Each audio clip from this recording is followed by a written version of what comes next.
Hello tout le monde! On se retrouve pour une nouvelle vidéo. Je vous avais promis de vous parler de mes machines.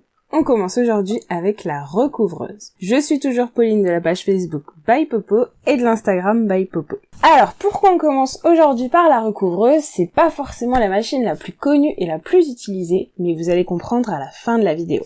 Alors, c'est une machine que j'ai achetée il y a un petit peu plus d'1 an. Je l'avais payée 600 €. Et pourquoi j'avais choisi celle-ci? Donc, comme je couds énormément de mailles, c'est vraiment l'idéal d'une recouvreuse pour faire les ourlets sur les matières élastiques. Ça évite de ressortir l'aiguille double, de parfois galérer avec sa machine à coudre, donc c'est top. Comme je fais une quantité industrielle de vêtements, je me suis dit que franchement c'était pas un achat inutile. Donc j'ai cherché longuement et peut-être comme vous aujourd'hui, j'ai flirté sur les blogs, etc. Et ça semblait être la meilleure machine du marché à l'heure actuelle. Je voulais surtout pas de combiné, donc ça c'est vraiment un pris parti, parce que je me suis dit que si l'un est en panne, eh bien on est privé de l'autre, et en même temps il faut toujours rebasculer les fonctionnalités de surjeteuse à recouvreuse et vice versa à chaque fois qu'on veut en changer. Moi j'avais vraiment envie d'avoir 2 machines séparées, mais ça c'est vraiment un choix personnel. J'ai choisi celle-ci. Pourquoi? On voit ici qu'elle a un large espace de travail, et ça c'est rare sur les recouvreuses, donc si vous faites une petite recherche, il n'y a pas beaucoup de modèles qui proposent ça, et c'est super important. Parfois on pense qu'on va utiliser la machine que pour les ourlets, mais elle permet de faire plein d'autres choses. Donc pour ça, n'hésitez pas à vous abonner à la chaîne, ça fera l'objet d'autres vidéos. Du coup, c'est trop limitant d'avoir le pied à cet endroit-là. Et puis, quand on n'a pas la machine, je pense que c'est difficile de se projeter, de savoir vraiment dans les années futures si vraiment on l'utilisera pas pour autre chose. Au niveau des réglages, moi je la trouve un petit peu capricieuse parfois. En effet, je suis toujours obligée de l'utiliser sur soft. Sinon ça coince trop mon tissu et ça ne fait pas des très beaux points. Je mets toujours sur 0 et j'utilise toujours du fil mousse. Donc ça aussi on pourra en reparler dans d'autres vidéos. C'est important d'avoir du bon fil dans les machines. Concernant les réglages de devant, j'y touche jamais, mais comme je fais que de la maille dessus, pas d'intérêt. Donc aujourd'hui, je vais vous présenter les accessoires qui sont fournis avec la Janome CPX 2000. Donc vous avez déjà un manuel, franchement je vous recommande de lire, c'est toujours une mine d'or pour savoir comment utiliser sa machine. Donc celui-ci est très bien fait, franchement j'ai rien à dire. Après j'ai pas eu beaucoup à m'en servir, donc j'ai pas d'avis particulier dessus. Et il y a une petite boîte d'accessoires. Alors celle-là, je la trouve super bien faite. Je m'en sers tout le temps. Elle est tout le temps à côté de la recouvreuse. Donc déjà, elle est solide et ça, c'est super. Elle s'ouvre facilement. Alors, dedans, vous avez les porte-bobines. Bon, en toute honnêteté, je les ai jamais utilisées. Donc vous avez une petite brosse pour nettoyer. Alors ça, je pourrais pas vous certifier que c'était les aiguilles qui étaient fournies avec, mais moi c'est vraiment celle que j'utilise. Il faut vraiment des aiguilles de bonne qualité, donc il se peut que je les ai changées. En tout cas, il y avait des aiguilles fournies avec. Donc moi je prends toujours des Schmetz. Ensuite ça, je trouve ça vraiment génial de penser à ça. Vous avez des petites vis de secours. Alors, vous avez ce petit outil, visiblement ça sert à enlever les aiguilles, mais pareil, moi je m'en suis jamais servi. Vous avez un gros tournevis, et alors celui-ci, il est trop précieux. C'est le tournevis pour pouvoir dévisser les aiguilles. La pince, très très importante, elle vous sert vraiment souvent avec la recouvreuse. 4 cache-bobines, bon, il paraît que ça dévide mieux le fil, je vous avoue que je m'en sers pas non plus. Et enfin, voici le pied de biche que vous avez d'origine. Donc moi j'en ai racheté un parce que je le voulais transparent pour plus de visibilité. Avec une recouvreuse, on peut vraiment s'éclater et faire de jolies coutures fantaisie. Je vous montre ce que j'ai fait sur certains habits de mes enfants et je trouve ça trop canon. Donc là où je l'avais acheté, elle était fournie avec une table d'extension.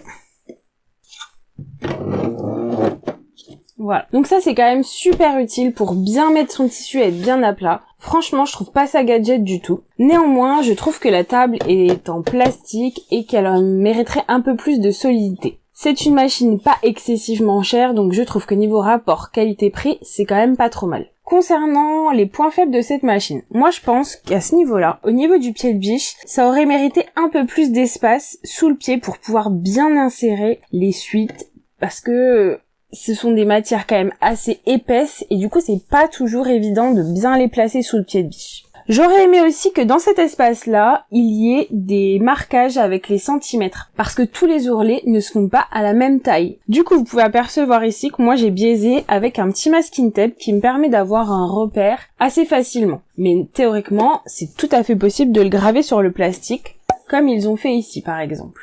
Sauf qu'ici, du coup, c'est un peu trop loin de l'espace de travail, ça permet pas d'avoir des repères suffisamment justes. Concernant l'enfilage, peut-être que c'est quelque chose qui vous angoisse, surtout si vous connaissez la surjeteuse, c'est pas toujours évident. Franchement, rassurez-vous, sur une recouvreuse, c'est hyper facile. Je vous montre ça tout de suite. Alors, tout d'abord, je vous propose de vous munir de la pince de Bruxelles. Franchement, on sous-estime l'intérêt de cette pince avant d'avoir une recouvreuse. Alors, on vient ouvrir le capot, et ensuite on va chercher à aligner ces petits trous. On prend le fil mousse, et on va venir créer une petite tension sur le fil pour bien qu'il s'enclenche. Hop! Une fois qu'on entend le clic, on continue. Et on va venir passer le petit fil ici. Faut vraiment pas hésiter à servir de la pince, ça rend vraiment les choses plus faciles. Donc on vient mettre dans le petit crochet là. Ensuite, on vient tirer ici. Vous voyez, ça débloque. Donc la partie la plus délicate où on va venir insérer et on vient le récupérer juste derrière. Une fois que c'est fait, on renclenche. On peut refermer le capot. Donc ensuite, on va venir insérer notre fil pour aller jusqu'aux aiguilles. Donc ça n'a rien de particulier. C'est exactement comme une machine à coudre. On passe tous les crochets. On vient juste positionner notre fil au bon endroit.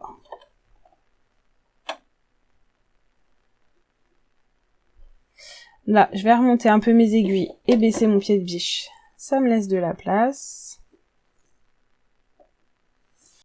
Donc, comme vous le voyez, cette machine ne possède pas d'enfilage automatique. Et voilà, maintenant on va pouvoir commencer à coudre.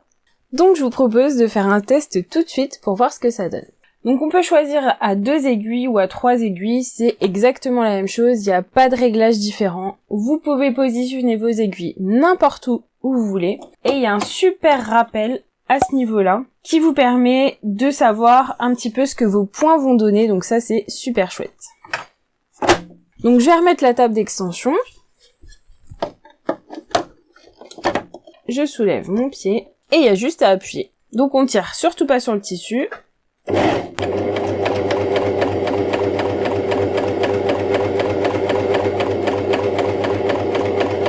Quand on a terminé notre couture, on va venir donner du mou avec la pince à ce niveau. On récupère les fils. On tire un peu, donc il y a une petite résistance, c'est tout à fait normal.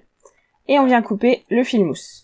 Alors ne le coupez pas trop court parce que le fil mousse se rétracte et du coup après vous êtes embêté. Voilà. Donc une couture bien élastique, hein. Vous voyez que ça craque pas. Et voilà ce que ça donne derrière. Donc voilà, je pense que j'ai fait le tour de cette machine. Globalement, mon avis. Pour le prix, franchement, c'est un bon produit. Je pense que c'est une machine qui fait bien son boulot. Vous pouvez faire pas mal de choses avec. Après, moi, je couds énormément et du coup, je recherche plus de confort. C'est pour ça que je choisis de m'en séparer. Je vous fais donc une petite vidéo avant qu'elle aille rejoindre ma copinette Julie. N'hésitez pas à vous abonner à la chaîne pour savoir sur quelle machine j'ai craqué. Sur ce, je vous fais plein de grosses bises créatives. N'hésitez pas à me faire vos retours si vous aussi vous avez cette machine ou si vous vous posez des questions sur la recouvreuse dans les commentaires. Ciao!